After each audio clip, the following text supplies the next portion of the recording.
నా నియోజకవర్గంలో ఇవాళ కూడా తొండపి అనే గ్రామం అనాథగా అల్లాడుతూ ఉందని మనం చేస్తున్నాం.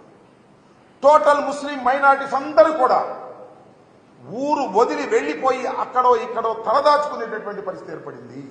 ఇంత దారుణం అండి. ఒక కల్చరల్ సొసైటీలో, ఒక రక్షణ కలిగినటువంటి సొసైటీలో, ఒక ప్రజాస్వామ్యంలో ఊర్లో ఉన్న ముస్లిం మైనారిటీస్ అందరూ కూడా ఎక్కడెక్కడికో పిడుగురాళ్ళ దూర ప్రాంతాలకు వెళ్ళి తలదాచుకోవాల్సినటువంటి పరిస్థితి ఏర్పడిందంటే ఏమిటి ఇంకా మానవ సమాజం ఉందా లేదా ఆలోచించమని మనం చేస్తున్నాం. ఇందాక ఆ సిట్ అధికారిని కలిసినప్పుడు కూడా చెప్పారు, తొండపిలో శాంతి భద్రతలు లేవు, ఎక్కడెక్కడో తలదాచుకున్నారు, వాళ్ళందరినీ తీసుకురండి, వాళ్ళందరినీ తీసుకొచ్చి ఆ ఇళ్లలో ఉండే విధంగా చేయాలని. ఏం చేశారండి తొండపిలో? ఇళ్ళు తగలేశారు, ముస్లింస్ ఇళ్ళు తగలేశారు. అంతేకాదు ముస్లింలు బైకులు బళ్ళు మొత్తం తగలేశారు.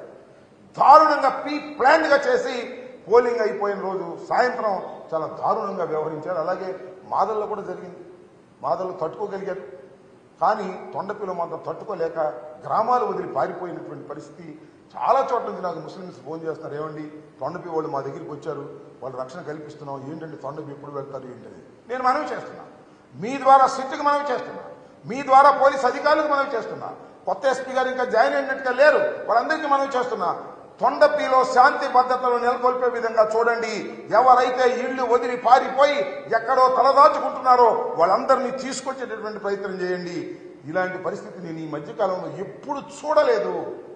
ఊళ్ళు వదిలిపెట్టి వెళ్ళిపోయినటువంటి పరిస్థితి, లా అండ్ ఆర్డర్ ఏమైపోయింది ఈ సమాజంలో అనేటువంటి బాధ కలుగుతా ఉంది. తొండపి మీద దృష్టి పెట్టి అక్కడ ఉన్నటువంటి ఇళ్లను సరిచేసి ఎవరైతే పారిపోయి బతుకుతున్నారో వాళ్ళందరినీ తీసుకొచ్చే కార్యక్రమం చేయవలసినటువంటి బాధ్యత మానవతా దృక్పథంతో కూడా ఉంది, చట్ట ప్రకారం కూడా ఉంది. ఆలోచన చేయమని మనవి చేస్తున్నా. నేను భావిస్తున్నాను ఈ సిట్ వచ్చిన తర్వాత అనంతపూర్లో కానీ లేదు పల్నాడులో కానీ విచారణ జరిగిన తర్వాత చాలామంది నేరస్తులు, ముఖ్యంగా దీనిలో నేరస్తులు పోలీసు వారే, బయట వారు ఏం కాదు. డబ్బులు ఇస్తే తీసుకున్న వాళ్ళు, సమయానికి డ్యూటీ చేయని వారు, అలసత్వం వహించేవారు, నువ్వు చేసుకోరా బాబు అనేవాడు, వాళ్ళందరి మీద యాక్షన్ తీసుకోవాల్సిన అవసరం ఉంది. నేను సిట్ వారికి కూడా చెప్పాను, ఎవరైతే క్యాండిడేట్స్ దగ్గర డబ్బులు తీసుకున్నారో, మెతగ్గా ఉండాలని ప్రవర్తించారో వారందరి మీద యాక్షన్ తీసుకోవాల్సినటువంటి అవసరం ఉన్నది. అదేవిధంగా సత్తెనపల్లిలో ఉన్నటువంటి రాంబాబు అనే సిఐ మీద కూడా నేను ఎన్నికల కమిషనర్కి రిటర్న్గా ఇచ్చాను, ఎస్పీకి రిటర్న్గా ఇచ్చాను, ఐజీకి రిటర్న్గా ఇచ్చాను, సిట్ వారికి కూడా రిటర్న్గా ఇచ్చాను. దాని మీద కూడా విచారణ జరిపి యాక్షన్ తీసుకోవాలి.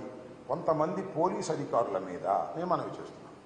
ఇంత అరాచకం జరిగిన తర్వాత, ఇంత law and order problem create అయిన తర్వాత, ఇంత దౌర్జన్యాలు జరిగిన తర్వాత, ఇంత వైఫల్యం జరిగిన తర్వాత పోలీసు వారి మీద యాక్షన్ తీసుకోకపోతే ఖచ్చితంగా ఇంక సమాజం ఉండదని కూడా మనం చేస్తున్నాం. ఒక తప్పు చేసిన వారి మీద శిక్ష జరగాలి, జరిగినప్పుడు సమాజం బాగుపడుతుంది. మళ్ళీ భయం వేస్తుంది, ఎస్ మనం డ్యూటీ సరిగ్గా చేయకపోతే ఇంకా మనకు శిక్ష తప్పదు అనేటువంటి భావన కలిగే విధంగా ఈ సిట్ న్యాయం చేస్తుందని, ఖచ్చితంగా ఎవరైతే పోలీసు అధికారులు అలసత్వంతో ఉన్నారో, ఎవరైతే కరప్ట్ అయ్యి డ్యూటీని చేయలేదో వాళ్ళందరి మీద వేటు వేయవలసిన అవసరం ఉంది. ఇప్పటికే కొంతమంది సస్పెండ్ చేశారు, అవసరమైతే రిమూవ్ చేయాల్సినటువంటి అవసరం కూడా ఉంటుంది. ఎన్నికల సమయంలో పోలీసు వ్యవస్థ ఫెయిల్యూర్ ఎంత దారుణాలు జరుగుతాయి, ఫలితాలు తారుమారవుతాయి, ప్రజల యొక్క అభిప్రాయాన్ని వ్యక్తం చేయలేని పరిస్థితి వస్తుంది. కాబట్టి పోలీసు అధికారులు దీని మీద యాక్షన్ తీసుకుంటారని, రాజ్యాంగం వారికి కల్పించినటువంటి హక్కును సద్వినియోగం చేసుకుంటారనేటువంటి విశ్వాసంతో నేను ఉన్నాను. అదే విషయాన్ని వారికి కూడా చెప్పడం జరిగిందని కూడా ఈ సందర్భంగానే మనం ఎవరైనా అటువారైనా ఇటువారైనా, మా వాళ్ళు కూడా కొన్ని చోట్ల అగ్రెసివ్గా ఉంటే ఉండవచ్చు, నేను కాదు నాను. That is also failure of the police. ఒక చోట బ్రేక్ చేసినట్టయితే ఆటోమేటిక్గా వాళ్ళు కూడా బ్రేక్ అయిపోతారు. అలసత్వంగా వ్యవహరించినటువంటి వారి మీద తప్పనిసరిగా యాక్షన్ తీసుకోవాలని మీ ద్వారా అధికారులను కోరుతున్నాను. చట్టం కూడా తన పని తాను చేసుకుంటుందని భావిస్తున్నాను. సార్, ఇప్పుడు ఎవరైతే డబ్బులు తీసుకుని పనిచేస్తున్నారని సిఐ గారు వాళ్ళు ఆలోచిస్తున్నారు, వాళ్ళు బాధితుల మీద కేసులు పెట్టారు.